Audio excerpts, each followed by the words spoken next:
Si vous avez cliqué sur cette vidéo, c'est sans doute que vous êtes intéressé pour développer votre business, votre projet sur LinkedIn. Et vous avez raison. Vous avez raison. Pourquoi? Parce que l'air de rien, même si c'est un réseau qui, dans la tête des gens, est très professionnel, dans la tête des gens est très toile, un peu social, professionnel, un espèce de réseau des anciens, etc.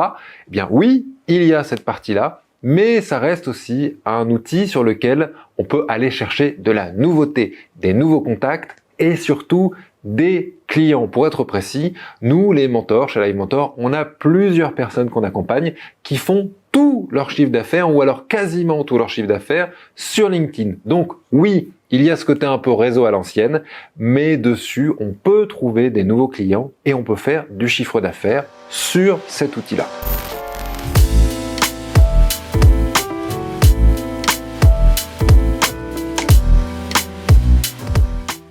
Est-ce que vous avez déjà entendu parler des 6 degrés de séparation? Selon cette théorie, on est à 6 personnes d'écart de n'importe qui sur la planète. Ça veut dire quoi concrètement? Ça veut dire que moi je connais sans doute quelqu'un qui connaît quelqu'un qui connaît quelqu'un qui connaît quelqu'un qui connaît quelqu'un qui connaît Barack Obama. Donc je suis à 6 degrés de Barack Obama par exemple et de n'importe qui sur la planète. Je ne sais pas si cette théorie est vraie, mais pour autant c'est toujours intéressant quand on est dans un réseau comme ça, qui est un réseau justement de création de réseau, de se dire, eh bien oui, peut-être que pas très loin, il y a des clients qui peuvent être intéressés. Peut-être que pas très loin, il y a des partenaires qui ne sont pas encore connus, qu'on ne connaît pas encore et qu'on va rencontrer et qu'on va pouvoir créer avec eux. Donc, LinkedIn, c'est d'abord et avant tout ça. C'est l'idée que beaucoup de gens se connaissent, beaucoup de gens sont liés par une passion, un métier, peu importe, quelque chose qui les réunit et que grâce à LinkedIn, on va pouvoir les rencontrer. En 2021, en France, LinkedIn, c'est 22 millions de comptes. Autant dire, on va exagérer un tout petit peu, mais on pourrait presque dire que tout le monde a un compte LinkedIn. Et quand on parle tout le monde, on parle de tout le monde dans tous les domaines, c'est-à-dire qu'il n'y a pas un domaine qui est plus présent sur LinkedIn que d'autres. Tous les domaines y sont vraiment représentés. Et puis on en parle aussi à un niveau plus, on va dire, vertical, c'est-à-dire qu'il y a des CEO qui pourraient se dire, bah voilà, moi je dirige l'entreprise et c'est normal que je sois là en train de la représenter, et puis il y a aussi des gens qui sont dans des métiers un peu plus humbles, un peu plus classiques, un peu plus discrets, mais qui sont présents aussi à cet endroit-là. Donc ça veut dire quoi? Ça veut dire que LinkedIn est une porte ouverte à tout et à tout le monde. Alors ça veut dire quoi? Ça veut dire que s'il y a tout le monde dessus, eh bien ça peut être un peu compliqué pour aller chercher une personne en particulier. Eh bien non, entre autres parce que LinkedIn est très bien fait. D'une manière très simple, on peut aller chercher quelqu'un dans une boîte en particulier en tapant le nom de la personne et une boîte si on veut juste communiquer à cette personne-là. On peut taper le nom d'une boîte pour voir voilà qui est rattaché à cette page-là et qui travaille à cet endroit-là. On peut taper juste recruteur de tel domaine ou juste un nom de domaine pour se retrouver avec les profils qui sont les plus référencés dans ce domaine-là. C'est-à-dire que LinkedIn, ce qui est intéressant à garder en tête, et là on est juste en train de se faire une petite introduction entre nous, de reparler de ce qu'est le réseau, il faut garder en tête que LinkedIn, c'est vraiment la meilleure manière de rentrer en contact avec quelqu'un. Parce que, entre autres, LinkedIn est un excellent moteur de recherche. Maintenant qu'on a revu un peu ensemble ce qu'était LinkedIn, pourquoi c'était intéressant et puis quel était cet outil, qu'est-ce qu'il allait nous permettre, donc la réponse étant de la prise de contact, eh bien on va voir ensemble comment optimiser sa présence sur ce réseau social.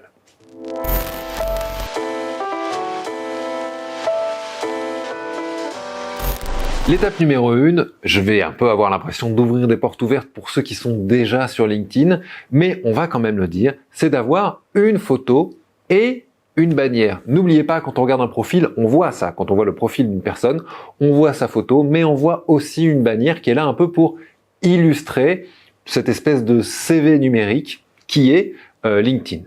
Alors la première chose à faire, c'est quoi? Eh bien, c'est de s'occuper de cette photo. Alors n'oubliez pas, on est sur un réseau professionnel, mais on est aussi sur un réseau où, pourquoi pas, ça peut être intéressant de vous voir vous, de voir votre personnalité. Donc, on évite les photos de soirée peut-être, mais on n'est pas obligé non plus d'être en costume cravate sur un fond uni. L'important, c'est qu'on vous perçoit d'une manière professionnelle, et puis si à travers cette photo professionnelle, eh bien on perçoit un peu de votre personnalité, eh bien tant mieux. Vous n'êtes pas obligé d'avoir une photo d'identité, mais gardez en tête que c'est quand même une photo qui doit donner envie à de potentiels acheteurs pour votre projet ou à de potentielles personnes avec qui vous allez travailler main dans la main de rentrer en contact avec vous. Donc voilà, on s'entend sur une photo un peu sérieuse quand même. Et quand on parle de la bannière, eh bien là, on peut aller sur quelque chose d'un peu plus fou. Pourquoi? Parce que c'est pas une image de vous, mais ça vient vous illustrer, ça vient illustrer votre monde. Et vous avez le droit d'avoir un monde un peu fou. Je vous donne quelques exemples, mais évidemment, si vous êtes dans l'informatique, eh bien, ça peut être sympa d'avoir une bannière où on voit des câbles. Si vous êtes dans les réseaux, où on voit un branchage réseau. Si vous êtes, je sais pas, dans la photographie, eh bien, peut-être qu'on va voir une de vos photos, ou peut-être qu'on va voir une photo d'un appareil photo, pourquoi pas. Mais l'idée, c'est que vous puissiez vous servir de cette bannière pour vous illustrer.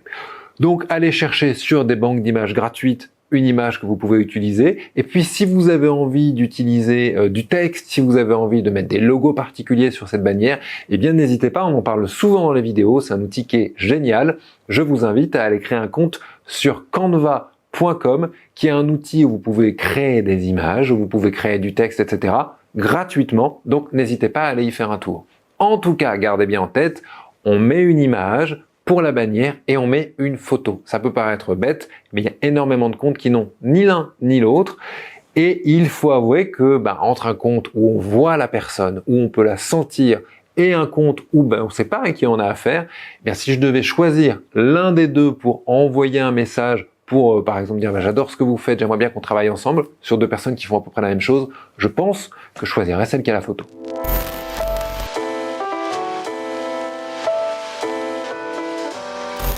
L'étape numéro 2, c'est de garder en tête, en tout cas, qu'il faut parler la même langue que notre audience.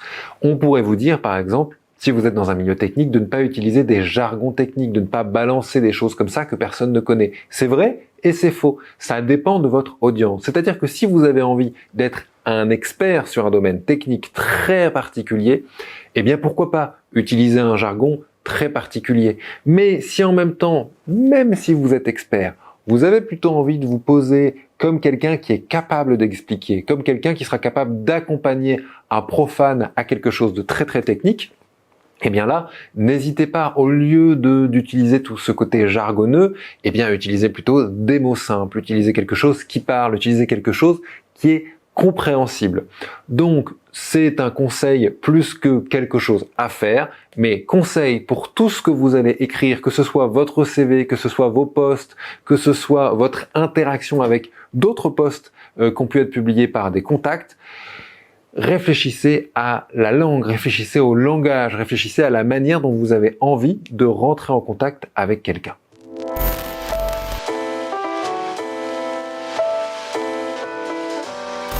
Que vous soyez en train de créer un profil LinkedIn ou que vous en ayez déjà un en tête, il y a quelque chose à faire absolument, à garder en tête à chaque fois que vous écrivez quelque chose, eh bien c'est l'idée de mots-clés.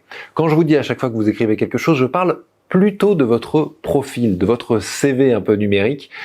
Eh bien, pourquoi garder cette idée de mots-clés? Parce qu'on l'a dit en tout début de cette vidéo, LinkedIn c'est très très bien, mais LinkedIn c'est avant tout un moteur de recherche, et un moteur de recherche très très complet. Mais ce moteur de recherche, il a été créé pour une chose, faire rentrer les gens en contact sur un domaine professionnel. Donc quand on va taper quelque chose sur LinkedIn, un mot-clé, par exemple, imaginons que vous cherchiez un web designer, eh bien quand on va taper un mot-clé, et il se trouve que ce mot-clé, donc dans notre exemple, sera web designer, la première chose que va regarder LinkedIn, c'est les titres des personnes, et les titres dans le sens professionnel, c'est-à-dire quel est ton titre, quel est ton métier. Donc il va regarder, on parle de titre parce que dans la traduction française de LinkedIn, sur le site internet, on parle de titre, mais on va dire c'est métier. Et donc quand on va taper web designer, eh bien LinkedIn en premier va aller scanner ce que les gens ont rentré dans la partie titre, ce que les gens ont rentré dans la partie métier. Donc cette partie titre, eh bien si on met des mots-clés, ça veut dire qu'on sera mieux référencé sur LinkedIn. Donc si vous êtes web designer, ne mettez pas créateur de site internet, mettez web designer. Vous voyez ce que je veux dire? Vous pouvez mettre, pourquoi pas après, quand on met un métier, on a une partie où on peut rajouter un peu de texte. Dans ce cas, n'hésitez pas, mettez créateur de site internet, mettez des mots-clés comme les logiciels avec lesquels vous travaillez, pourquoi pas. Mais en tout cas, n'hésitez pas directement dans le titre à penser par mots-clés. Dans les titres, dans les explications, dans les à propos, dans les posts que vous pouvez faire, n'hésitez pas à penser par mots-clés.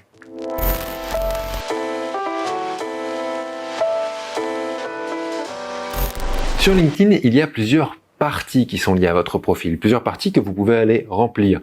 Il y a par exemple la partie expérience et puis il y a une partie qui s'appelle information. Cette partie-là, elle est souvent assez mal rédigée. Pourquoi? Parce qu'elle vient souvent faire écho justement à cette partie expérience. On ne sait pas trop qu'est-ce qu'on marque dans expérience, qu'est-ce qu'on marque dans information sur nous.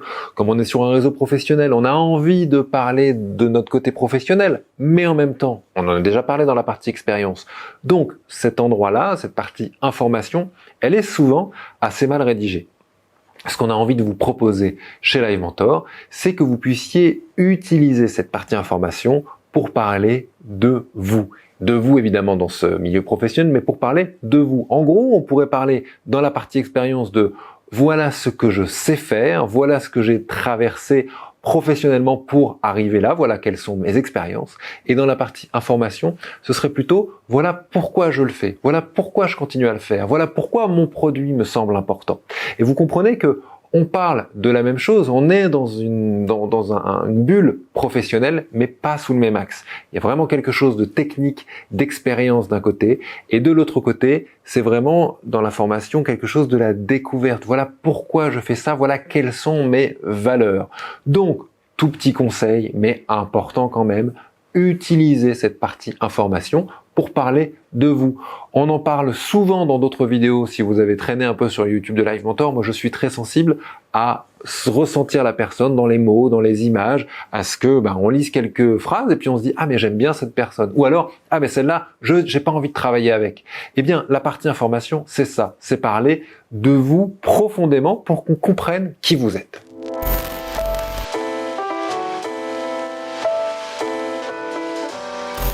Dans la partie juste avant, on a parlé d'information et on a mis d'un côté la partie information et de l'autre côté la partie expérience. Maintenant qu'information c'est fait, parlons de la partie expérience. La partie expérience, on la connaît tous. Sur LinkedIn, c'est la version la plus classique. Quand on pense à LinkedIn, on pense à ça, c'est-à-dire une sorte de CV où on a les dates, les informations, les titres, etc. dans le temps. Voilà, comme un CV. Eh bien ça, c'est la partie expérience. On voulait vous en parler un tout petit peu parce que oui, la partie expérience, on le voit comme un CV et c'est très bien. Mais il ne faut pas oublier que, contrairement à un CV où là, on essaye de le faire tenir sur une page, eh bien sur LinkedIn, c'est pas pareil. Sur LinkedIn, on peut être un peu plus bavard. Alors évidemment, on ne dit que des choses intéressantes, on se noie pas dans quelque chose d'un peu long où on perdrait son sujet. Mais il faut pas oublier que sur LinkedIn, oui, on peut mettre un titre, on peut mettre des dates, on peut mettre des liens vidéo, on peut renvoyer sur d'autres sites internet, on peut mettre tout un texte en plus qui explique un peu mieux le propos. Donc, servez-vous de ça. Mettez des chiffres, mettez des dates, mettez des exemples, mettez des noms de personnes avec qui vous avez travaillé ou des noms de projets. N'hésitez pas dans la partie expérience à être exhaustif. C'est vraiment ça qu'on attend de la partie expérience.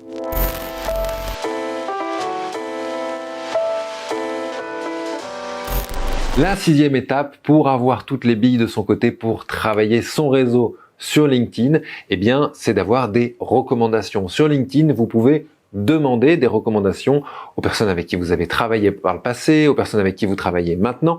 Et ce sont des recommandations qui peuvent être faites sur vous et qui peuvent être faites aussi sur certains aspects de votre travail, certaines capacités en particulier. Et on va vous donner 3 conseils pour aller justement demander, parce que des fois c'est un peu compliqué, donc on va vous donner 3 conseils pour aller demander ces recommandations et en obtenir. La première astuce, c'est évidemment d'être généreux. Alors quand je vous dis d'être généreux, peut-être que vous avez déjà regardé certaines vidéos de moi sur Live Mentor et que vous connaissez un peu ma patte, mais moi j'aime beaucoup me dire qu'à un moment, on peut juste donner des recommandations, on peut juste donner sans forcément attendre en retour. Et je suis persuadé que en le faisant, il se trouve que par moment, il y a des choses qui sont données en retour. Donc n'hésitez pas sur un réseau où on peut donner des recommandations, Et bah, posez-vous la question. Tiens, j'ai travaillé avec telle personne la semaine dernière, il a été très bon sur tel ou tel projet. Eh bien, je vais aller sur sa page et je vais le dire. Ça va lui faire plaisir, ça va venir peut-être lui rendre même service pour l'avenir. On ne sait pas ce que ça peut venir soutenir et ce que ça peut déclencher. Mais ce qui est sûr, c'est que si on le fait de temps en temps, si on va mettre des recommandations sur d'autres profils, eh bien, il y a fort à parier que de l'autre côté, eh bien, en voyant une recommandation de vous arriver, eh bien l'autre personne puisse se dire tiens, c'est vrai que j'avais bien aimé travailler avec lui, allez, je vais lui mettre une recommandation aussi. Donc la première astuce, le premier conseil entre guillemets, et puis vous pouvez l'appliquer d'une manière générale, c'est d'être généreux. L'astuce numéro 2, c'est de savoir demander. Et quand on dit savoir demander, eh bien on parle de plusieurs choses. D'abord, on parle d'avoir le sens du timing, c'est-à-dire que si quelqu'un vient vous voir en vous disant « Eh ben la semaine dernière, on a travaillé ensemble, j'ai adoré ce que tu as fait sur tel endroit, j'ai adoré ton montage, j'ai adoré la manière dont tu as expliqué ça, la manière dont tu as porté tel projet », eh bien pourquoi pas tout de suite lui dire « Ah ben génial, est-ce que ça te dérangerait de partager ça sur mon compte LinkedIn comme ça en ce moment j'essaie d'avoir un peu des recommandations des gens avec qui je travaille. » Et donc c'est demander au bon moment, c'est aussi demander à un moment où ça n'arrive pas de nulle part. On est en train de parler justement de recommandations, on est en train de parler d'être content de ce qui a été fourni par vous, par un collègue, etc. Donc le timing, c'est déjà la première chose. Quand on parle de aussi savoir demander, eh bien on devrait dire oser demander. On a le droit de demander une recommandation. Ça fait partie du jeu dans un milieu professionnel. C'est ok de dire tiens tu penses que j'ai fait quelque chose de sympa, est-ce que tu veux bien le dire officiellement à tel endroit? Le plus souvent, la plupart des gens le font et ils le font avec plaisir. Le fait de ne pas oser, ça parle de nous, ça parle de notre peur, ça parle pas de ce qui est en train de se passer entre vous deux ou de la qualité du travail que vous avez fait. Donc gardez-le en tête et osez le demander. L'astuce numéro 3, et ce sera la dernière de cette vidéo, c'est parfois, par moment, de savoir prendre par la main l'autre. Ça veut dire quoi? Ça veut dire que quand vous demandez une recommandation, eh bien, vous pouvez peut-être la demander, par exemple, par mail, en disant que vous auriez besoin de recommandations où on parle de tel projet ou de tel axe. C'est-à-dire que vous demandez à l'autre de manière spécifique, j'aimerais bien que tu parles de ça si tu veux bien m'en donner, si tu veux bien me donner une recommandation. Vous pourriez aussi, pourquoi pas, écrire entièrement, rédiger entièrement un petit bout, quelques mots-clés et dire tiens, est-ce que ça te dirait d'écrire ça sur mon post, ce serait hyper bien pour moi en ce moment parce que je sais pas, je cherche tel projet ou... Mais voilà, n'hésitez pas à prendre un peu la personne par la main. Il y a aussi quelque chose d'autre, c'est qu'il y a beaucoup de gens qui sont inscrits sur LinkedIn mais qui ne connaissent pas particulièrement. Donc n'hésitez pas quand vous demandez, quand vous parlez à quelqu'un de cette idée de recommandation, eh bien à lui donner le lien vers votre page, à lui donner juste voilà, tu cliques à tel endroit, tu vas dans recommandations et tu mets ton texte. C'est-à-dire que si vous demandez à quelqu'un de le faire et que déjà lui ne sait pas aller sur LinkedIn dans la bonne partie, ça crée un peu d'inertie. Donc n'hésitez pas à prendre par la main, parfois en expliquant comment aller dans votre profil, dans votre recommandation, en donnant des liens, et puis par moment aussi en osant donner quelques mots-clés ou quelques phrases-clés que vous aimeriez bien voir apparaître. Voilà, évidemment, faites-le avec un peu de tact, ça peut être toujours quelque chose d'un peu délicat, mais n'oubliez pas, avoir peur de demander une recommandation, ça parle de votre peur, et c'est normal, mais ça va pas vous tuer. Et le plus souvent, au pire, vous allez peut-être vous retrouver dans un moment un peu étrange, où vous saurez pas comment faire, où vous allez choisir vos mots, où ça va être un peu délicat, mais jamais ça va venir casser une relation, casser un travail qui a été fait. Donc, n'hésitez pas à faire ce premier pas-là et à demander une recommandation. Voilà, c'est tout pour cette vidéo sur LinkedIn. J'espère qu'elle vous a plu. N'hésitez pas à nous laisser des commentaires si vous avez des questions. N'hésitez pas à liker la vidéo et à vous abonner. Et puis, quant à moi, je vous dis à bientôt sur une prochaine vidéo sur Live Mentor. Salut!